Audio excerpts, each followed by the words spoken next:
Hello students, welcome back to this YouTube channel let's learn with Rajnish sir classes. तो कैसे हैं आप सभी? मस्त और बढ़िया होंगे। आज के एक नए लेक्चर में आपका बहुत बहुत स्वागत है मेरे भाई। Halo alkane and hello arenes के नए क्वेश्चन की सीरीज हमने लेके आया आपके सामने। मैंने दो बार निकाला, 8 नहीं, 4 इंपॉर्टेंट क्वेश्चंस मेरे भाई आपके पीछे लगा हुआ है। आपके बैकग्राउंड में 1 2 3 4 इंपॉर्टेंट क्वेश्चंस अपन ने बोर्ड के पर्पस के देखते हुए लिया गया ये चीज, है ना। मतलब कि अगर आप halo alkane and hello arenes के अब तक के सारे लेक्चर देख लिए हो तो मेरे भाई अब यहां पे आप बने रहिए और आपको 101% समझ में आने वाला है। देखो, सबसे पहली बात, इंपॉर्टेंट क्वेश्चंस ये एकदम एग्जाम में भर भर के पूछे जाते हैं। ये वाले क्वेश्चंस मेरे भाई जो स्लाइड में लगाए हो तो पूछे जाते हैं, ये वाले भर भर के पूछे गए क्वेश्चंस। और यार सॉरी सर, क्या ही पूछा जाता है ये बताइए। जो हेलो एल्केन्स होता है ये रिएक्ट करता है केसीएन के साथ। समझना, ध्यान से समझना, क्वेश्चन समझ के आंसर आपको खुद आ जाएगा। अगर हेलो एल्केन रिएक्ट करता है सर केसीएन के साथ, ठीक है सर, तो ये बनाता है एल्काइल साइनाइड। क्या बोला मैंने? अगर RX प्लस केसीएन हो, RX प्लस केसीएन हो तो RCN बनाएगा। यहां से देख लो, अभी मैं इसको समझाऊंगा। RX प्लस केसीएन हो तो RCN बनाता है। ये हालांकि इसका एग्जांपल है, बट मैंने ऐसा सेट किया कि उसके वाले आंसर इसके एग्जांपल हो गए। ठीक है, इसका एग्जांपल इन दोनों का एग्जांपल हो गया, ऐसा क्वेश्चन मैंने लिया है। ठीक है सर। अब क्या बोल रहा है, जबकि AgCN अगर रिएक्ट करे तो वो आइसोसाइनाइड फॉर्म करता है। दैट मीन सर, अगर RX जो हो वो AgCN के साथ रिएक्ट करेगा मेरे भैया, तो यहां पे CN मत लगाना, RNC लगाना। समझ में आ रहा है? यहां RCN था सर, यहां पे RNC आखिर क्यों हो गया? यही तो क्वेश्चन पूछ रहा है। समझ में आया क्यों ऐसा हुआ? जब हेलो एल्केन KCN के साथ रिएक्शन किया तो RCN दिया, लेकिन वही हेलो एल्केन रिएक्ट करता है AgCN के साथ तो RNC देता है। ऐसा क्यों हुआ? मैं पूछता हूं आपसे, ये ऐसा क्यों हुआ? ये तो क्वेश्चन है मेरे भैया। क्वेश्चन का एग्जांपल भी यहां पे देख, इसी को अपन आइसोसाइनाइड बोलते हैं।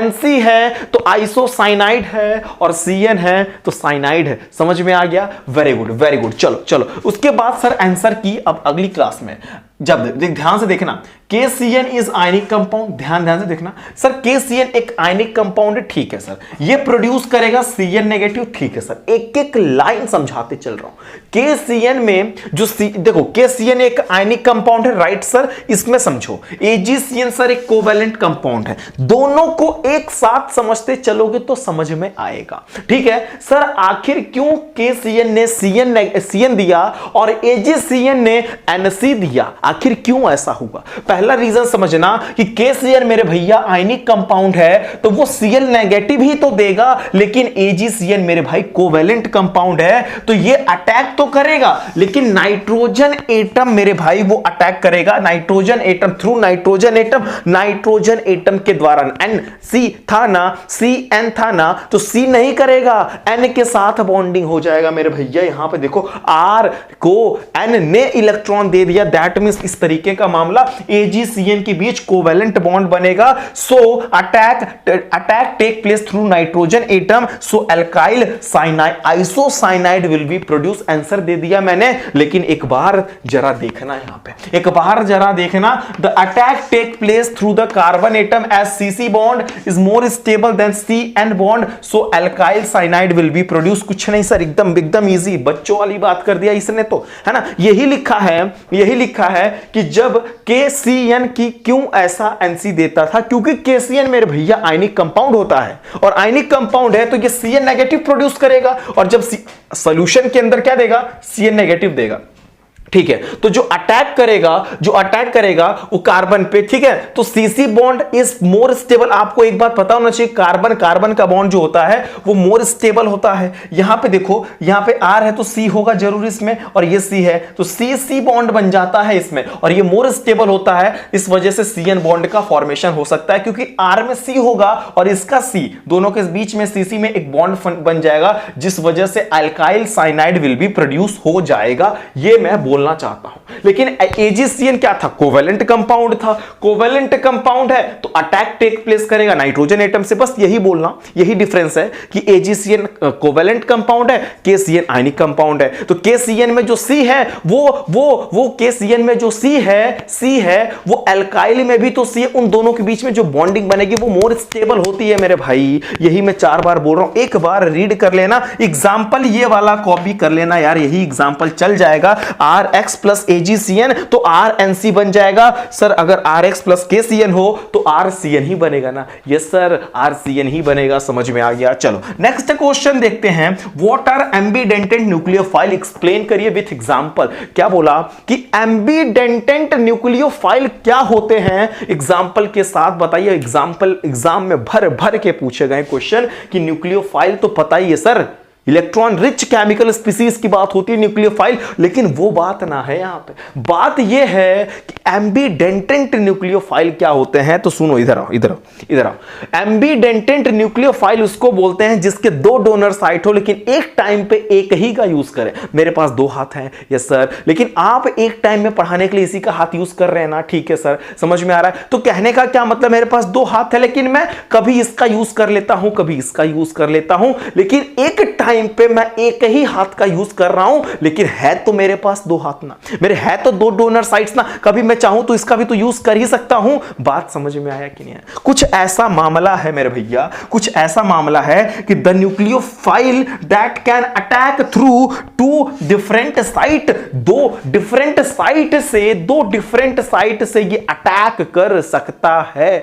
समझ में आ गया सर? चलो फॉर एग्जांपल CN, ये साइनाइड आयन है सर। CN क्या है? साइनाइड आयन है। जब इसका मूड किया तो C से अटैक कर देगा, और जब C से करेगा तो मेरे भैया RCN बन जाएगा। अगर ये नाइट्रोजन अटैक मार दे तो आइसोसाइनाइड बन जाएगा। यही मैं समझाना चाहता हूं, और यहां पे मैंने लिखा भी है, ठीक है? नहीं लिखा है तो देख लीजिए। मैं आपसे एक एग्जाम्पल पूछता हूं एम्बीडेंटेंट न्यूक्लियोफाइल का, प्लीज कमेंट बॉक्स में एक एग्जाम्पल कर दीजिए ताकि मुझे पता चले कि आप यहां तक आ चुके हैं पढ़ पढ़ के। ठीक है सर? चलो सर नेक्स्ट क्वेश्चन क्या ही बोलता है, right the mechanism of following. जो एक सेकंड, वायर फंस गया था मेरे भैया। ठीक है, हो गया, सही हो गया। Right the mechanism of following SN1 reaction. देखो SN1 रिएक्शन का एक मैकेनिज्म आपको लिखना है। सर ये क्या है? टर्ट ब्यूटाइल, नहीं, हाँ वही तो है, टर्ट ब्यूटाइल। ठीक है, देखो 1 2 3 4। आपको एक बात बताऊं क्या, SN1 में 3 डिग्री का जो होता है रिएक्टिविटी सबसे ज्यादा होता है, पता है ना? तो 3 डिग्री, अब ये मत बोलना मुझे नहीं पता, मुझसे मत पूछो ना, ठीक है? 3 डिग्री की रिएक्टिविटी SN1 में सबसे ज्यादा होती है। तो सर ये पहला स्टेप क्या होता है? 2 स्टेप में होते हैं इसके मेरे भाई। मैकेनिज्म ज्यादा नहीं, बहुत इजीएस्ट है कि फॉर्मेशन ऑफ कार्बोकेटाइन। सबसे पहला स्टेप सर कार्बोकेटाइन बनाइए।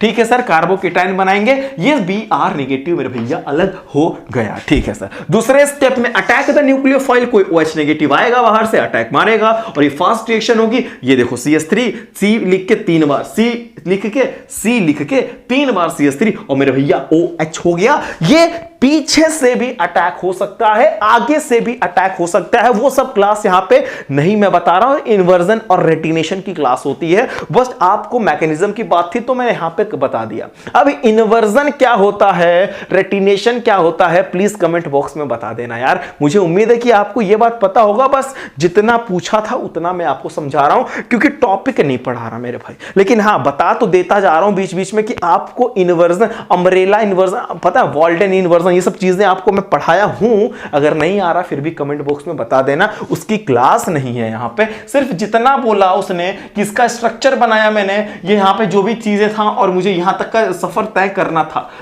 करना था। आखिर मैकेनिज्म में क्या हुआ? पहला स्टेप सर कार्बोकेटाइन बनाना, सीधा सीधा फॉर्मेशन ऑफ कार्बोकेटाइन। सर दूसरा स्टेप अटैक ऑफ न्यूक्लियोफाइल, बात खत्म। पहले स्टेप में आप कार्बोकेटाइन बनाओ, ठीक है सर, कार्बोकेटाइन बना। दूसरे स्टेप में कार्बोकेटाइन पे हाइड्रोक्साइड आयन का अटैक करा दो। सर हमने हाइड्रोक्साइड आयन अटैक मार दिया, ठीक है सर। प्लेन था वो, प्लेन पे आगे पीछे वो अलग स्टोरी है, बट मैकेनिज्म हो गया ना, न्यूक्लियोफाइल का अटैक हो गया ना, ठीक है सर। सी लिख के 3 बार CH3 लगाया, OH लगा दिया। कोई दिक्कत है क्या? नो सर, कोई दिक्कत ही नहीं हुई। चलो ठीक है सर, एक्सप्लेन करिए एक्सप्लेन द फॉलोइंग, ठीक है, ये तो यहां से अलग क्वेश्चन, क्या एक्सप्लेन करना है अपन को, क्या ही एक्सप्लेन करना है अपन को, क्या ही एक्सप्लेन करना है सर। जब ये बताइए कि alkyl halide though polar are immiscible with water, क्या बोल दिया सर। अच्छा, एल्काइल वाटर जो होता है ये पोलर है, बात तो सही है, ये देखिए आर एक्स है ना, आर एक्स है ना, ये पोलर है कि नहीं, आर पे जो पार्शियल पॉजिटिव चार्ज है, एक्स पे पार्शियल नेगेटिव चार्ज है सर, ये पोलर है, ठीक है सर, लेकिन फिर भी ये पानी में इनसॉल्युबल, ऐसा क्यों, समझ रहे हो। देखो पोलर है, पानी में इनसॉल्युबल, यही तो पूछ रहा है। आपको एक बात बताऊं क्या, जो एल्काइल हैलाइड होते हैं, एक बात देखना, ये देखो एल्काइल हैलाइड है, ठीक है सर, ये पानी है, पानी के बीच में हाइड्रोजन बॉन्ड होता है, ये आपको पता होना चाहिए। पानी के बीच में क्या होता है, हाइड्रोजन बॉन्ड होता है, वो भी इंटरमॉलिक्यूलर हाइड्रोजन बॉन्ड होता है सर। इंटरमॉलिक्यूलर हाइड्रोजन बॉन्ड यही तो होता है कि टू डिफरेंट ग्रुप्स के बीच में जो वीक बॉन्ड लगते हैं उसको इंटरमॉलिक्यूलर हाइड्रोजन बॉन्डिंग बोलते हैं। बात उसकी नहीं है सर, हाइड्रोजन बॉन्डिंग है कि नहीं है, ठीक है सर। पानी के मॉलिक्यूल के बीच में बॉन्डिंग है सर, हाइड्रोजन बॉन्ड, ठीक है। इसको तोड़ने के लिए एनर्जी चाहिए सर, यस सर, एनर्जी चाहिए।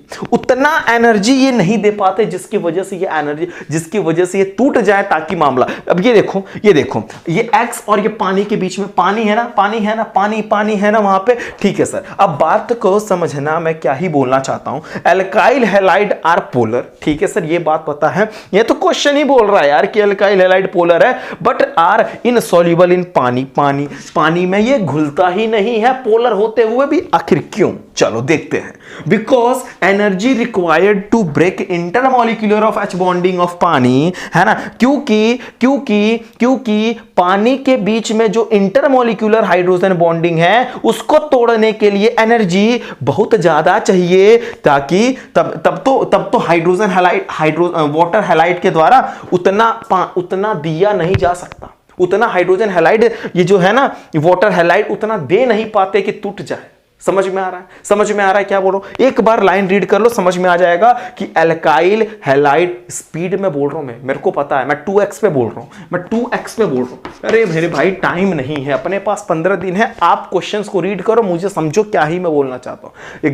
एक बार कॉन्सेप्ट मुझे पूरा फुल डिटेल में आपको बताने की बहुत जरूरत अभी तो फिलहाल अगर लग रही हो आपको ऐसा, तो प्लीज कमेंट बॉक्स में बताओ, धीरे धीरे बोलेंगे, 10 मिनट के बजाय 20 मिनट बनाए, कोई दिक्कत नहीं, लेकिन चीजें समझ में आनी चाहिए। अगर नहीं समझ में आए तो कमेंट बॉक्स में बता देना प्लीज, ठीक है। अगर आ रही है तो भी बताना, यस सर समझ में आ रहा है, मेरे भाई, अगर आ रहा तो बताना, नहीं आ रहा तो भी बता देना, ठीक है। चलो उसके बाद सर ये आपने यही बोला, अब देखो रिपीट करने का मेरा दिल कर रहा है, लेकिन अपने पास टाइम कम है, मैं ज्यादा वीडियो बड़ी नहीं बनाना चाहता, इसलिए रिपीट नहीं कर रहा मेरे भाई, ठीक है। चलो उसके बाद आपको समझ में आ गया कि सर ये, हाँ एक बार कर दीजिए ना सर प्लीज, ठीक है। देख लो यार, एल्काइल हैलाइड जो होता है पोलर है सर, ठीक है, पोलर है, RX है, और सर एक डेल पॉजिटिव है और ये पार्शियल पॉजिटिव पार्शियल नेगेटिव है सर, ये यहां पे पोलर है, ठीक है, लेकिन ये फिर भी इनसॉल्युबल है पानी में, ऐसा क्यों, क्योंकि सर जो पानी के बीच में पानी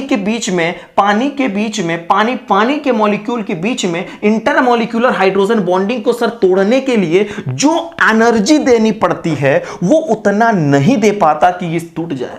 तो समझ में आ रहा है, यहां पे मैंने लिखा because energy required to break the intermolecular of hydrogen bonding among water molecule is much higher than energy released by water halide interaction. समझ में आया, एक बार रीड करो समझ में आ जाएगा। ये मैंने 4 क्वेश्चन का सीरीज कंप्लीट कर दिया, समझ में आया। अब आप जाइए प्लेलिस्ट में, नेक्स्ट लेक्चर देखिए, मजा आने वाला है, एक भी क्वेश्चन बाहर नहीं जाने देंगे, पूरा तोड़ मोड़ जोड़ करके एकदम पूरा पढ़ने वाले हैं मेरे भाई। ओके, एक बार स्क्रीनशॉट ले लीजिए, स्क्रीनशॉट मार लिया आपने, वेरी गुड। चलो, अगर आपको लेक्चर समझ में आया हो तो प्लीज चैनल को सब्सक्राइब शेयर लाइक जरूर करना, and thank you for watching this video.